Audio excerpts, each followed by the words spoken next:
আসসালামু আলাইকুম, কেমন আছেন সবাই? আশা করি সবাই ভালো আছেন। আমি আল্লাহর রহমতে ভালো আছি।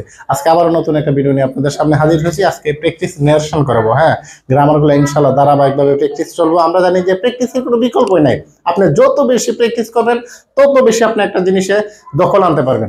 এটা এটা হলো ডিরেক্ট, আমরা মেক করবো ইনডিরেক্ট। কি লেখা আছে? The teacher said to the boy, do you think that honesty is the best policy. তো আমরা এটা প্রথমটা কি পেলাম? Interrogative sentence. আমরা জানি ইন্টারগেটিভ সেন্টেন্সে আমাদের কি ডবল কোয়েশ্চন যদি থাকে তখন ইফ ব্যবহার করতে হয় না, আর ডবল কোয়েশ্চন না থাকলে ইফ ব্যবহার করতে হয়।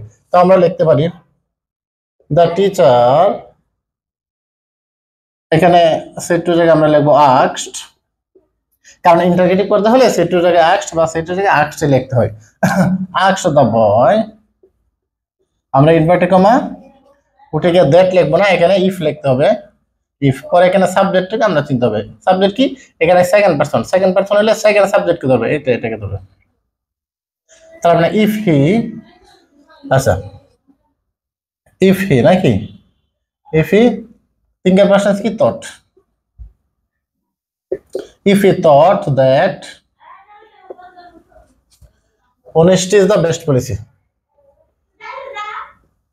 honesty is the best policy. আমরা এখানে এই ইস্টাকে পরিবর্তন করতে পারবো না, কারণ অনেস্টি আগেও ছিল, এখনো আছে, ভবিষ্যতে থাকবে। মানে সততায় উৎকৃষ্ট প্রন্থা, এই কথাটা এটা আসলে কি চিরন্তন সত্যের মধ্যে, চিরন্তন সত্য, অভ্যাসগত বৈজ্ঞানিক সত্য কথাগুলা আমরা কিন্তু কোনো পরিবর্তন করতে পারি না। তাই আমরা এখানে এইভাবে লিখলাম, the teacher asked the boy if he thought that honesty is the best policy. The boy said yes sir.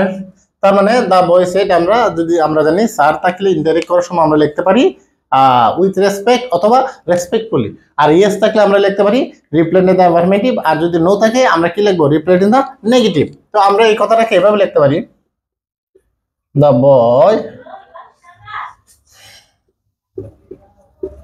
Replied in the affirmative. সুন্দর করে আমরা সাহায্যে যোগ করতে পারি উইথ রেসপেক্ট। রেসপেক্ট তার মানে এখানে বোঝা গেল উইথ রেসপেক্ট অথবা রেসপেক্ট করলে আমরা কখন লিখবো? যখন স্যার কথার উল্লেখ হবে। তার মানে স্যারের কারণে হলো উইথ রেসপেক্ট, আর ইয়েস এর কারণে হলো reply in the affirmative.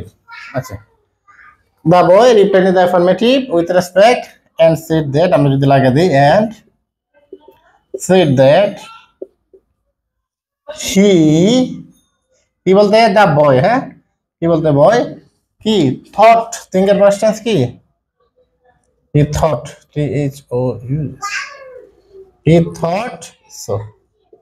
Then learn to be honest from your boyhood, said the teacher. তো আমরা এই কথাটাকে আমরা এভাবে লিখতে পারি, এই যে বলে then the teacher advised the boy to learn to be honest, to learn to be honest from his boyhood. Thank you sir, এই কথাটা কিন্তু বলছে দ্য বয়। তার মানে আমরা লিখতে পারি দ্য বয়, স্যার থাকলে রেসপেক্টফুলি অথবা উইথ রেসপেক্ট, আমরা বলতে পারি the boy respectfully thanked him, হিম বলতে এখানে টিচার, অথবা আমরা থ্যাংক দ্য টিচারও দিতে পারি। May Allah grant you a long life, said the teacher to the boy. তো আমরা লিখতে পারি the